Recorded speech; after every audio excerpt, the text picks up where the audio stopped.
kuantitatif berkas rekam medis adalah proses pengumpulan, pemrosesan, dan penafsiran data kesehatan pasien yang disimpan dalam berkas rekam medis menggunakan metode statistik dan teknik analisis data kuantitatif. Tujuan dari analisis data kuantitatif berkas rekam medis adalah untuk mendapatkan wawasan dan pemahaman yang lebih mendalam tentang tren, pola, dan informasi medis yang relevan dalam berkas rekam medis. Analisis data merupakan salah satu proses penelitian yang dilakukan setelah semua data yang diperlukan guna untuk memecahkan permasalahan yang diteliti sudah diperoleh secara lengkap. Ketajaman dan ketepatan dalam penggunaan alat analisis itu sangat menentukan keakuratan pengambilan kesimpulan. Karena itu kegiatan analisis data merupakan kegiatan yang tidak dapat diabaikan begitu saja dalam proses penelitian. Kemudian ada jenis analisis kuantitatif. Analisis kuantitatif yang biasa digunakan adalah analisis statistik. Biasanya analisis ini itu terbagi ke dalam dua kelompok, yaitu statistik deskriptif dan statistik inferensial.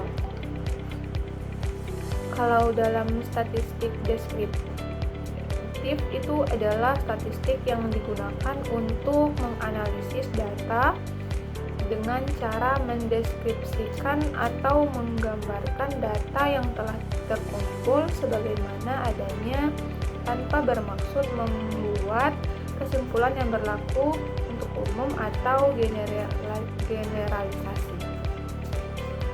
Analisis ini hanya berupa akumulasi data dasar dalam bentuk deskripsi semata, dalam arti tidak mencari atau menerangkan saling hubungan, menguji hipotesis, membuat ramalan, atau melakukan penarikan kesimpulan.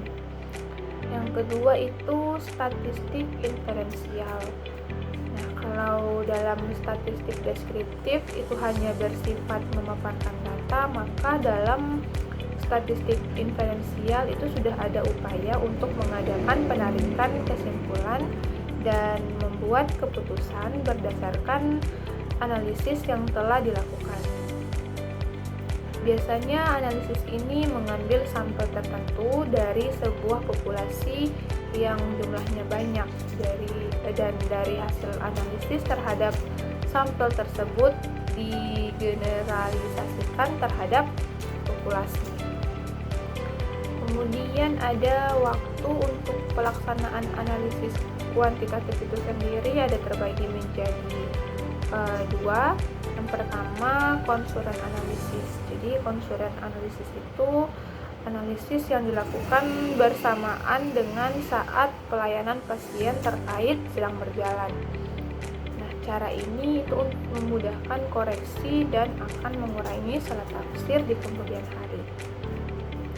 Kemudian yang kedua retrospektif analisis, yaitu analisis dilakukan pada saat perawatan selesai dilaksanakan yang memungkinkan telaah secara menyeluruh, walaupun hal ini memperlambat proses melengkapi yang kurang.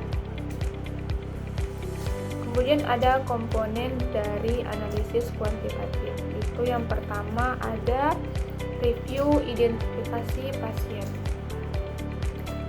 Pemilihan terhadap tiap-tiap halaman atau lembar dokumen rekam medis dalam hal identifikasi pasien minimal harus membuat nomor rekam medis dan nama pasien.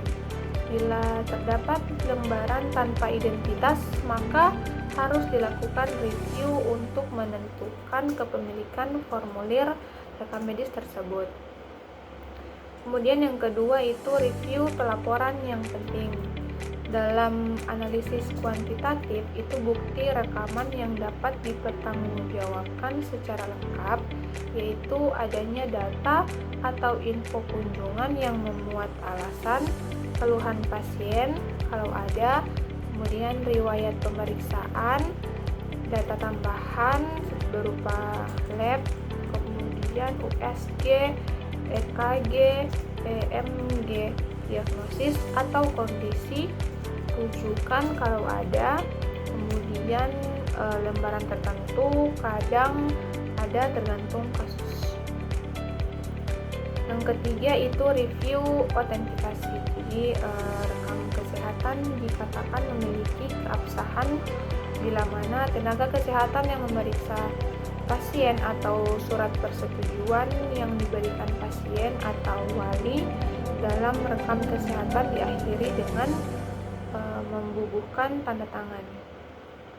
Kemudian yang keempat itu review pencatatan. Analisa kuantitatif tidak bisa memecahkan masalah tentang isi rekam medis yang tidak terbaca atau tidak lengkap, tetapi bisa mengingatkan atau menandai entry yang tidak tertanggal, di mana kesalahan tidak diperbaiki secara semestinya. Terdapat daerah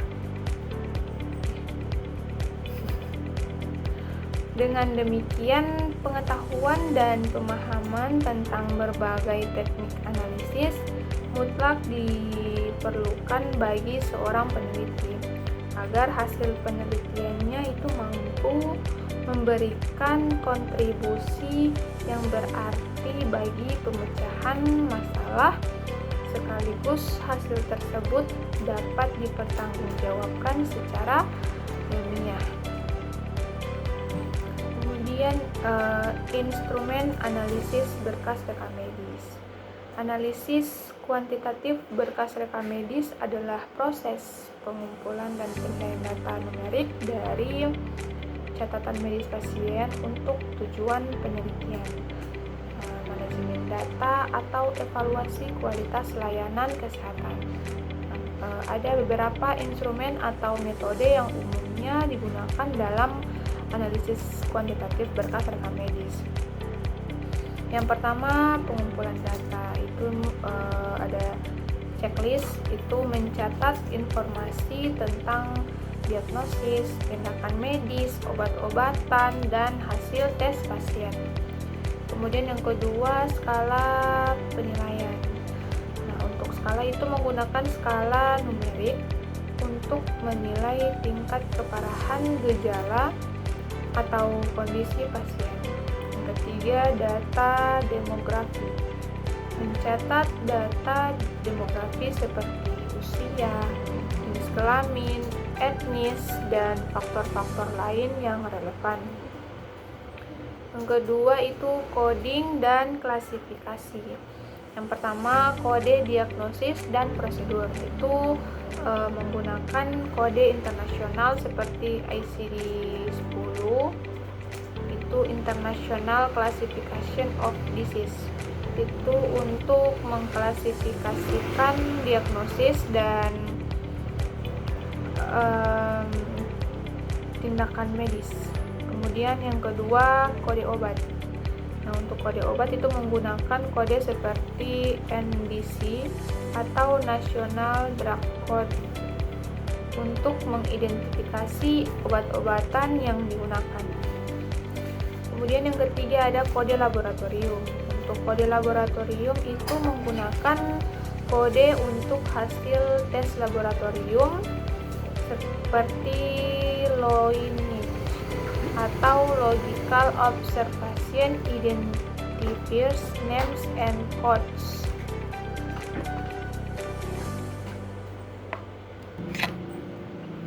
Yang ketiga ada analisis statistik. Jadi yang pertama analisis deskriptif itu untuk menghitung statistik seperti rata-rata, median, deviasi standar, dan persentil untuk menggambarkan data. Yang kedua, regresi. Jadi untuk regresi itu menggunakan analisis regresi untuk memahami hubungan antara variabel-variabel dalam rekam medis dan hasil kesehatan pasien. Yang ketiga itu analisis survival. Jadi untuk data yang melibatkan waktu hingga kejadian, seperti waktu bertahan hidup. Analisis survival ini digunakan untuk mengukur resiko dan prediksi hasil. Yang keempat, ada penggunaan sistem informasi kesehatan atau Health Information Systems. Yang pertama, penggunaan perangkat lunak manajemen berkas rekam medis atau Electronic Health Record or EHR.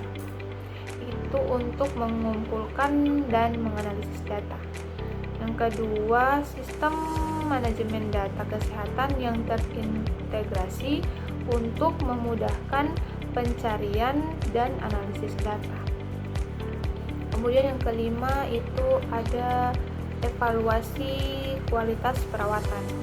Yang pertama, audit kualitas. Jadi untuk melakukan audit berkas rekam medis untuk menilai kualitas perawatan dan kepatuhan terhadap pedoman klinis. Yang kedua, ada pemantauan kinerja. Nah, untuk pemantauan kinerja itu menggunakan metrik dan indikator kinerja untuk mengukur kualitas layanan kesehatan. Instrumen dan metode yang digunakan dalam analisis kuantitatif berkas rekam medis itu dapat bervariasi tergantung pada tujuan dan jenis data yang ada. Ada beberapa tambahan untuk mengenai instrumen dan metode dalam analisis kuantitatif berkas rekam medis. Itu ada analisis data longitudinal. Jadi analisis data longitudinal itu dapat digunakan untuk melacak perubahan dalam data berkas rekam medis dari waktu ke waktu. Ini itu berguna untuk memahami perkembangan penyakit, efektivitas perawatan, atau perubahan dalam status kesehatan pasien.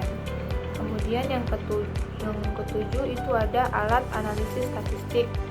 Itu yang pertama, perangkat lunak statistik seperti SPSS, R atau Python dengan library seperti Pandas dan NumPy itu dapat digunakan untuk melakukan analisis kuantitatif berkas rekam medis.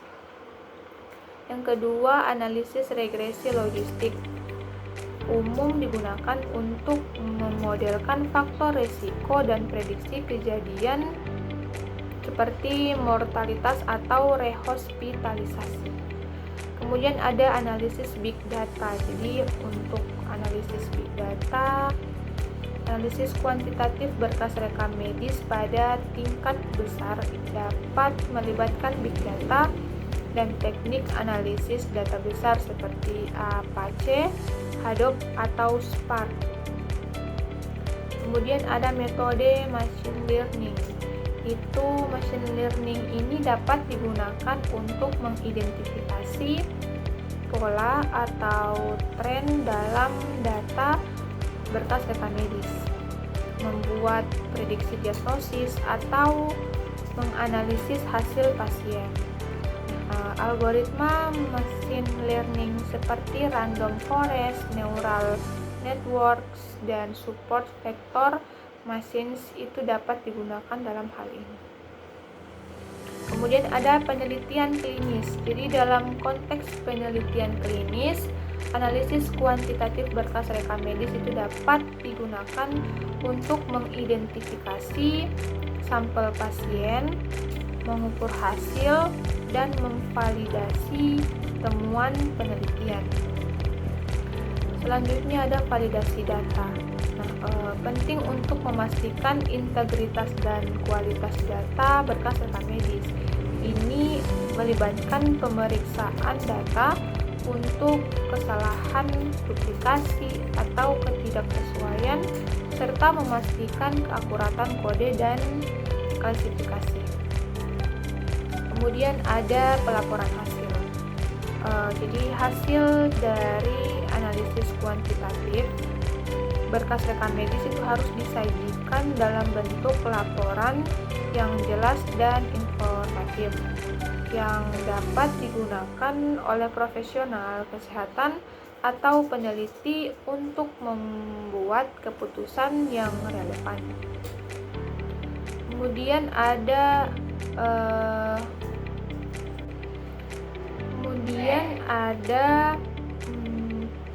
instrumen pengumpulan data analisis kuantitatif berkas rekam medis. Jadi pengumpulan data untuk analisis kuantitatif berkas rekam medis itu dapat melibatkan berbagai instrumen dan metode. Tergantung pada jenis data yang ingin dikumpulkan dan analisis apa yang ingin kita lakukan. Ada beberapa instrumen yang umum digunakan dalam pengumpulan data berkas rekam medis untuk analisis kuantitatif. Yang pertama ada formulir pengumpulan data. Untuk formulir khusus itu dapat dirancang untuk mencatat informasi medis seperti demografi pasien, riwayat penyakit, hasil pemeriksaan fisik, hasil tes laboratorium, diagnosis, dan prosedur medis. Formulir ini itu dapat dibuat dalam bentuk kertas atau elektronik. Kemudian yang kedua itu database elektronik. Untuk penggunaan sistem informasi kesehatan elektronik atau electronic health record memungkinkan pengumpulan data medis yang akurat dan terstruktur. Data pasien itu disimpan dalam database yang dapat dengan mudah diakses dan diolah. Kemudian yang ketiga, observasi klinis. Jadi data kuantitatif itu dapat dikumpulkan melalui observasi langsung oleh tenaga medis seperti pengukuran tekanan darah, denyut nadi, suhu tubuh, dan parameter lainnya. Hasil observasi ini kemudian dicatat dalam berkas rekam medis. Kemudian yang keempat ada analisis gambar medis. Jika berkas rekam medis ini berisi gambar medis seperti hasil pemindaian CT, MRI, atau sinar X, maka perangkat lunak khusus digunakan untuk mengukur parameter tertentu dalam gambar seperti ukuran tumor atau kerapatan tulang. Kemudian ada analisis data laboratorium. Hasil tes laboratorium seperti tes darah, urin, atau biopsi itu dapat digunakan dalam analisis kuantitatif. Instrumen laboratorium menghasilkan data numerik yang dapat digunakan dalam penelitian. Kemudian ada kuesioner dan survei. Jadi kuesioner ini dapat digunakan untuk mengumpulkan data dari pasien atau staf medis mengenai pengalaman, kepuasan, atau faktor-faktor lain yang dapat berkaitan dengan rekam medis. Kemudian ada pengukuran skor klinis. Jadi beberapa instrumen khusus seperti skala nyeri, skor disabilitas, atau skor kualitas hidup dapat digunakan untuk mengukur parameter subjektif yang berkaitan dengan kondisi pasien. Kemudian ada pengolahan data. Jadi setelah data medis dikumpulkan, data tersebut dapat diproses menggunakan perangkat lunak, statistik, atau analisis data khusus untuk mengidentifikasi tren, hubungan, atau pola yang relevan. Kemudian ada instrumen pengolahan data analisis kuantitatif berkas rekam medis. Jadi pengolahan data untuk analisis kuantitatif berkas rekam medis itu melibatkan beberapa instrumen dan perangkat lunak statistik yang dapat membantu mengelola, menganalisis, dan mengekstraksi wawasan dari data yang terkandung dalam berkas rekam medis. Itu yang pertama.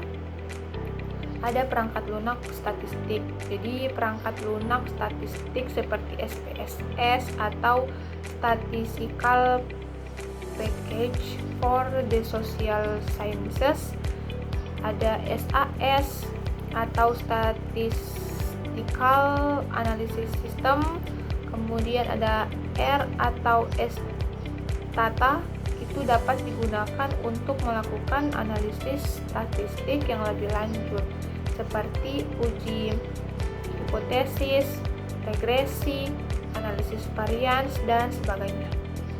Yang kedua itu ada spreadsheet atau lembar kerja elektronik.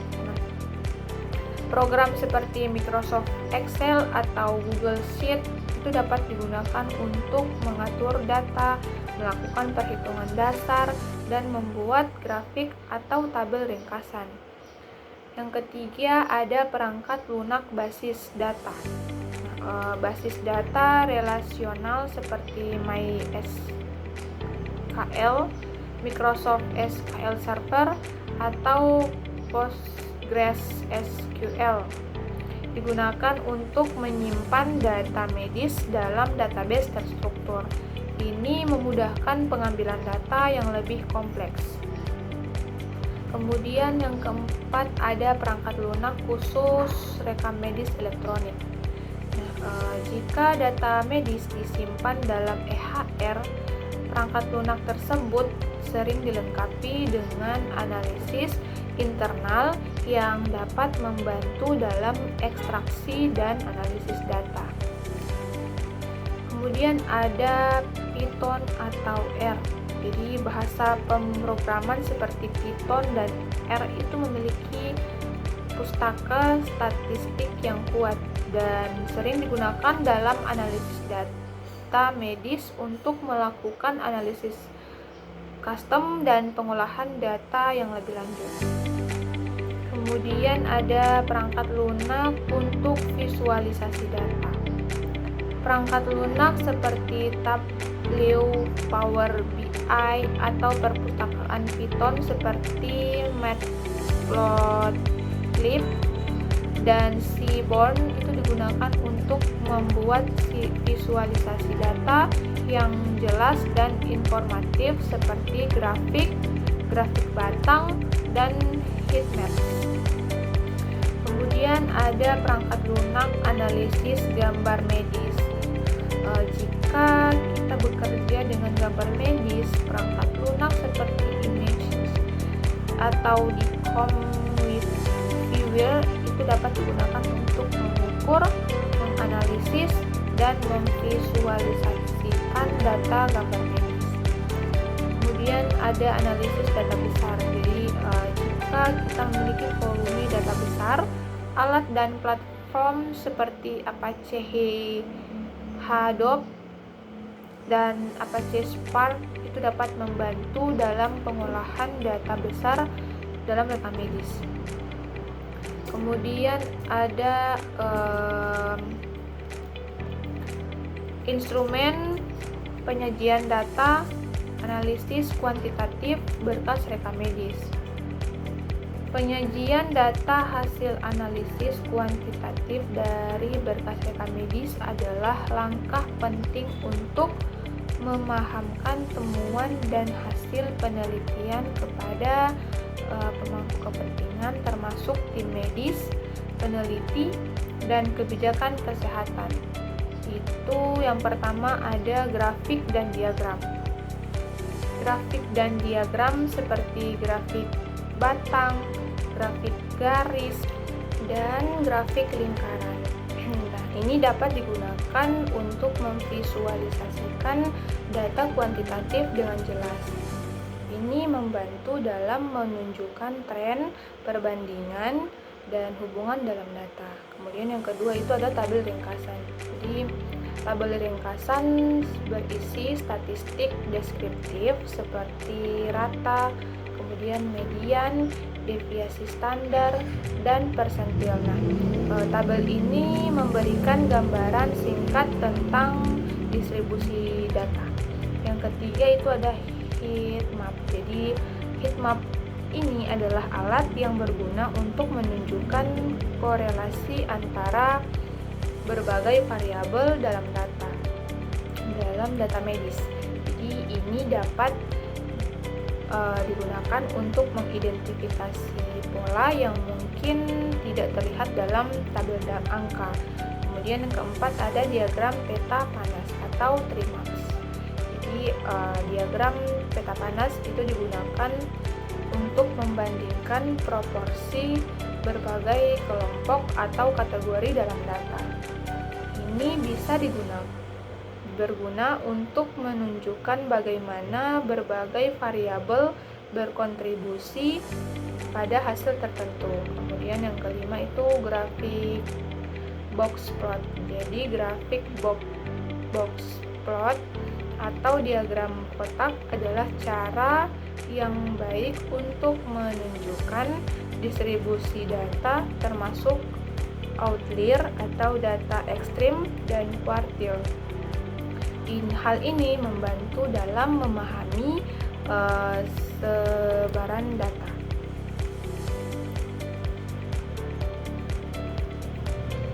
Kemudian yang keenam itu ada presentasi slide. Jadi ini itu menggunakan perangkat lunak presentasi seperti Microsoft PowerPoint atau Google Slide.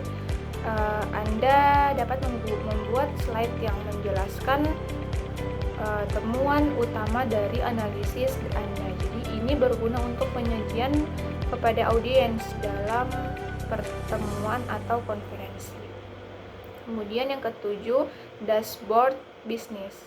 Nah, jika data medis disimpan dalam sistem informasi kesehatan atau EHR, itu dapat membuat dashboard bisnis menggunakan perangkat lunak seperti Tableau atau Power BI untuk menyajikan data dalam tampilan yang interaktif dan mudah dimengerti. Kemudian yang kedelapan, laporan tertulis. Laporan tertulis ini adalah metode yang lebih rinci untuk menyajikan hasil analisis kuantitatif ini. Nah, ini biasanya mencakup deskripsi data, kemudian metode analisis, temuan, kesimpulan, dan rekomendasi. Kemudian yang kesembilan itu infografis. Jadi infografis adalah cara populer untuk menggabungkan visualisasi data, teks, dan grafik menjadi satu gambar yang dapat dengan mudah dibagikan dan dipahami oleh orang yang tidak ahli dalam statistik. Kemudian di sini penting untuk memilih instrumen dan metode penyajian data yang sesuai dengan audiens dan tujuan penyajian. Jadi data itu harus disajikan dengan jelas dan mudah dimengerti sehingga orang dapat mengambil tindakan yang tepat berdasarkan informasi yang kita berikan. Jadi saya akan menampilkan contoh dari diagram batang dan juga diagram lingkaran.